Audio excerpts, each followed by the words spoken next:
नमस्कार, आप देख रहे हैं हमारा खास शो एमपी का रण और मैं हूं आपके साथ साइमा। मध्य प्रदेश की सत्ता बदल चुकी है और मोहन यादव नए सीएम बनते ही एक्शन मोड में है। लेकिन पूर्व सीएम शिवराज सिंह को आखिर अचानक से चिट्ठी लिखकर माफी क्यों मांगनी पड़ गई, ये सवाल इस वक्त सभी के जहन में घूम रहा है। नए सीएम ने कुर्सी संभालते ही ताबड़तोड़ एक्शन से पूरे प्रदेश में सनसनी मचा दी है। अपराधियों में खौफ है। एक तरफ नए सीएम को उनके किए गए फैसलों की वजह से सराहा जा रहा है, तो वहीं दूसरी तरफ पूर्व सीएम शिवराज सिंह चौहान माफी मांग रहे हैं। आखिर क्या है पूरा माजरा और क्यों शिवराज ने चिट्ठी लिखकर माफी मांगी है, सब कुछ आपको हमारे खास शो में बताते हैं। कहा जाता है कि किसी की मदद करने से बेहतर काम कुछ नहीं होता है, लेकिन किसी की मदद करने के लिए आप गुंडागर्दी पर उतारू हो जाएं और नियम कानूनों को ताक पर रख दें, ये बिल्कुल बर्दाश्त नहीं किया जाएगा। क्योंकि एक तरफ तो आप मदद कर रहे हैं, लेकिन दूसरी तरफ लॉ एंड ऑर्डर को अपने हाथ में ले रहे हैं, जिससे समझौता किसी भी कीमत पर नहीं किया जा सकता। इसी तरह का एक अनोखा मामला मध्य प्रदेश से सामने आया है, जिसकी वजह से पूर्व सीएम शिवराज सिंह चौहान को माफी तक मांगनी पड़ गई और नए सीएम बने मोहन यादव ने जांच के आदेश दे दिए हैं। क्या है मामला? दरअसल मध्य प्रदेश की राजनीति में इस वक्त हड़कंप मच गया जब माफी तलाफी का दौर शुरू हो गया। मध्य प्रदेश की एक अदालत ने निजी विश्वविद्यालय के बीमार कुलपति को अस्पताल पहुंचाने के लिए रेलवे स्टेशन के बाहर खड़ी हाईकोर्ट के जज की कार जबरन इस्तेमाल करने के आरोप में गिरफ्तार अखिल भारतीय विद्यार्थी परिषद यानी एबीवीपी के 2 कार्यकर्ताओं को जमानत देने से इनकार कर दिया। विशेष न्यायाधीश संजय गोयल ने एबीवीपी के ग्वालियर सचिव हिमांशु श्रोत्रिय और उप सचिव सुकृत शर्मा की जमानत याचिका पर यह कहते हुए खारिज कर दी कि कोई भी व्यक्ति विनम्रता से मदद मांगता है, ताकत से नहीं। अतिरिक्त सरकारी अभियोजक सचिन अग्रवाल के मुताबिक श्रोत्रिय और शर्मा को गिरफ्तार किया गया और उन पर एंटी डकैती एक्ट के साथ साथ कई अन्य धाराओं में भी मुकदमा दर्ज किया गया है, जिसके बाद ये मुद्दा मध्य प्रदेश में चर्चा का विषय बन गया है। कार्यकर्ताओं पर जबरन चाबी छीनने का आरोप। दरअसल आरोपियों ने ग्वालियर रेलवे स्टेशन पर चालक से कार की चाबी छीन ली और बीमार कुलपति को अस्पताल ले गए। उन्होंने बताया कि उन दोनों को अदालत में पेश किया गया, जहां से उन्हें 14 दिनों की न्यायिक हिरासत में भेज दिया गया है। पुलिस केस डायरी का हवाला देते हुए न्यायाधीश गोयल ने यह भी कहा कि उस वक्त तक एम्बुलेंस वहां पर पहुंच चुकी थी। अदालत ने यह भी कहा कि किसी बीमार व्यक्ति को अस्पताल पहुंचाने के लिए एम्बुलेंस ही सबसे अच्छा वाहन है। एबीवीपी ने कहा कार्रवाई गलत है, पूरे राज्य में आंदोलन शुरू करेंगे। इसी बीच कार्यकर्ताओं के खिलाफ कार्रवाई को अन्याय बताते हुए एबीवीपी ने कह दिया कि वो राज्यव्यापी आंदोलन शुरू करेगी।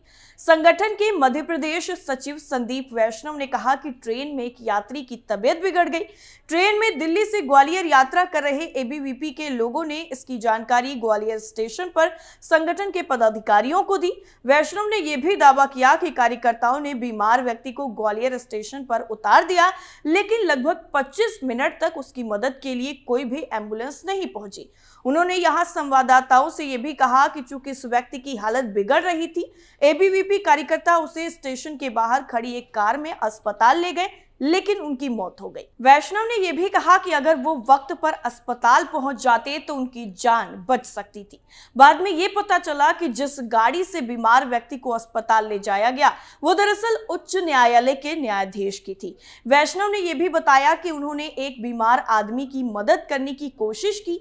एबीवीपी के वकील भानु प्रताप सिंह चौहान ने मीडिया को यह बताया कि उन्होंने मध्य प्रदेश उच्च न्यायालय का रुख भी किया है। ग्वालियर के इंदरगंज शहर के पुलिस अधीक्षक अशोक जादौन ने बताया कि मृतक यात्री रणजीत सिंह उत्तर प्रदेश के झांसी में एक निजी विश्वविद्यालय के कुलपति थे। पुलिस अधिकारी ने कहा कि प्रारंभिक पोस्टमार्टम रिपोर्ट के मुताबिक यात्री की मृत्यु हृदय गति रुकने से हुई है, यानी हार्ट अटैक से।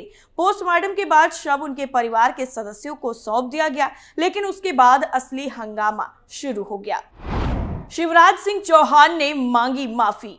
दरअसल मध्य प्रदेश के ग्वालियर में अखिल भारतीय विद्यार्थी परिषद यानी एबीवीपी के 2 पदाधिकारियों ने एक बीमार व्यक्ति को अस्पताल ले जाने के लिए जज की कार छीन ली। इसके बाद पुलिस ने केस दर्ज कर दोनों को गिरफ्तार कर लिया था। इस मामले में मध्य प्रदेश के पूर्व मुख्यमंत्री शिवराज सिंह चौहान ने 15 दिसंबर को राज्य के मुख्य न्यायाधीश रवि मलिमथम को पत्र लिखा और एबीवीपी के 2 पदाधिकारियों के लिए माफी मांगी। जानकारी के मुताबिक एबीवीपी ग्वालियर के सचिव हिमांशु श्रोत्रिय और उप सचिव सुकृत शर्मा को पुलिस ने गिरफ्तार किया था, जिसकी वजह से शिवराज सिंह चौहान ने माफी मांगी। पुलिस के मुताबिक दोनों ने जज की कार के ड्राइवर से चाबी छीन ली। छात्रों ने हार्ट अटैक से पीड़ित कुलपति रणजीत सिंह की जान बचाने के लिए ग्वालियर में रेलवे स्टेशन के बाहर खड़ी जज की कार को जबरन छीन लिया था। हालांकि अस्पताल पहुंचने में देरी होने पर कुलपति को बचाया नहीं जा सका, लेकिन ये बखेड़ा अब भी चल रहा है।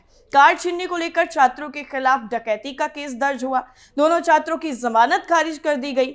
ये फिलहाल न्यायिक हिरासत में है। इस मामले को लेकर प्रदेश के पूर्व मुख्यमंत्री शिवराज सिंह चौहान ने राज्य के मुख्य न्यायाधीश रवि मलिमथम को पत्र लिखा और छात्रों की गलती के लिए माफी मांगी। और उन्होंने लिखा है कि चूंकि ये पवित्र उद्देश्य के लिए किया गया एक अलग तरह का अपराध है और जीवन बचाने के लिए मानवीय आधार पर किया गया है, इसलिए ये माफ करने लायक है। हिमांशु श्रोत्रिय और सुकृत शर्मा का इरादा अपराध करने का बिल्कुल नहीं था, इसलिए उनके भविष्य को देखते हुए उन्हें माफ कर दे। वहीं डकैती मामलों के विशेष न्यायाधीश संजय गोयल ने दोनों छात्रों को जमानत देने से साफ तौर पर इनकार कर दिया था कि कोई व्यक्ति विनम्रता से मदद मांग सकता है, लेकिन ताकत और गुंडागर्दी के बल पर नहीं। न्यायाधीश ने घटना में पुलिस डायरी का हवाला देते हुए यह भी साफ कर दिया कि एक एम्बुलेंस जो ऐसे उद्देश्यों के लिए ही बनी है, बीमार व्यक्ति को ले जाने के लिए मौके पर पहुंची थी। इस मामले में एबीवीपी की एमपी इकाई के सचिव संदीप वैष्णव ने साफ तौर पर कहा है कि दोनों छात्र ऐसे व्यक्ति की मदद करने की कोशिश कर रहे थे जिसकी स्वास्थ्य स्थिति तेजी से लगातार बिगड़ती जा रही थी। उन्हें नहीं पता था कि कार उच्च न्यायालय के न्यायाधीश की है। सीएम मोहन यादव ने लिया संज्ञान। दरअसल ग्वालियर में एबीवीपी के कार्यकर्ताओं पर लगाए गए डकैती के केस के मामले में मुख्यमंत्री डॉक्टर मोहन यादव ने खुद संज्ञान लिया है।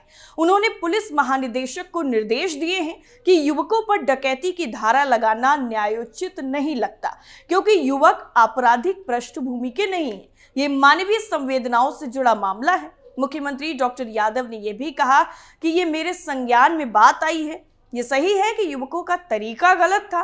संपूर्ण परिस्थितियों को देखते हुए जांच के पश्चात न्यायपूर्ण कार्रवाई किया जाना उचित होगा। आपको बता दें, पूर्व मुख्यमंत्री शिवराज सिंह चौहान और भारतीय जनता पार्टी के प्रदेश अध्यक्ष बीडी शर्मा भी इस मामले में आवाज उठा चुके हैं।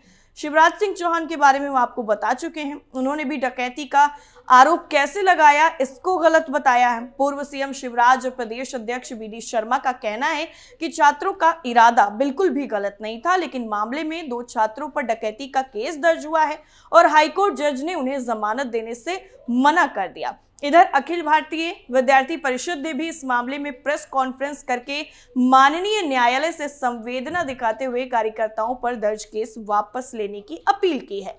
विद्यार्थी परिषद के कार्यकर्ता शांति मार्च भी निकाल चुके हैं। न्याय के लिए वो लगातार प्रदर्शन कर रहे हैं और डकैती की धाराओं को हटाने की मांग कर रहे हैं। कोर्ट ने क्या कहा? दरअसल हार्ट अटैक से पीड़ित यूनिवर्सिटी के कुलपति को अस्पताल ले जाने के लिए हाईकोर्ट के जस्टिस की कार जबरन छीनने के आरोप में गिरफ्तार 2 एबीवीपी कार्यकर्ताओं को अदालत ने जमानत देने से इनकार कर दिया। डकैती मामलों के स्पेशल जज संजय गोयल ने अखिल भारतीय विद्यार्थी परिषद यानी एबीवीपी के दोनों लोगों को जमानत याचिका ये कहते हुए खारिज कर दी कि कोई भी व्यक्ति इस तरीके से मदद नहीं मांग सकता है। आप अपना बल दिखाकर, आप अपनी ताकत दिखाकर, आप अपनी गुंडागर्दी दिखाकर किसी से मदद नहीं मांग सकते। अतिरिक्त सरकारी अभियोजक सचिन अग्रवाल के मुताबिक श्रोत्रिय और शर्मा को गिरफ्तार किया गया था और उन पर मध्य प्रदेश में डकैती और व्यापार प्रभाव क्षेत्र अधिनियम डकैती विरोधी कानून के तहत ही आरोप लगाया गया था, क्योंकि उन्होंने अपने कुलपति को अस्पताल ले जाने के लिए ग्वालियर रेलवे स्टेशन पर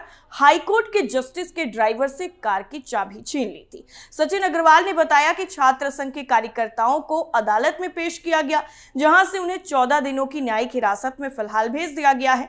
अब एबीवीपी के वकील भानु प्रताप सिंह चौहान ने मध्य प्रदेश हाईकोर्ट का दरवाजा खटखटाया है। वहीं पुलिस केस डायरी का हवाला देते हुए जज गोयल ने भी कहा है कि जब आरोपी बीमार व्यक्ति को कार में अस्पताल ले जाने की कोशिश कर रहे थे तब तक एम्बुलेंस वहां पर पहुंच चुकी थी, जिसको नजरअंदाज किया गया। अदालत ने यह भी कहा कि किसी बीमार व्यक्ति को अस्पताल पहुंचाने के लिए जो सही और अच्छा साधन है वो सिर्फ और सिर्फ एम्बुलेंस है। इस बीच कार्यकर्ताओं के खिलाफ कार्रवाई को अन्याय बताते हुए एबीवीपी ने कह दिया है कि वो अब बड़ा आंदोलन करने वाले हैं। एक तरफ पूर्व मुख्यमंत्री जज से माफी मांग रहे हैं तो वहीं दूसरी तरफ मौजूदा सीएम जांच के आदेश दे रहे हैं। और इतना ही नहीं, एबीवीपी भी प्रदर्शन करने की चेतावनी दे रहा है। तो अब देखना होगा कि इस पूरे मामले में आगे क्या कार्रवाई देखने को मिलती है। वैसे आपको क्या लगता है, इस तरह से मदद करना सही है या फिर गलत? कमेंट करके जरूर बताइए। फिलहाल हमारे खास शो में आज के लिए इतना ही। बाकी खबरों के लिए बने रहिए कैपिटल टीवी के साथ। नमस्कार।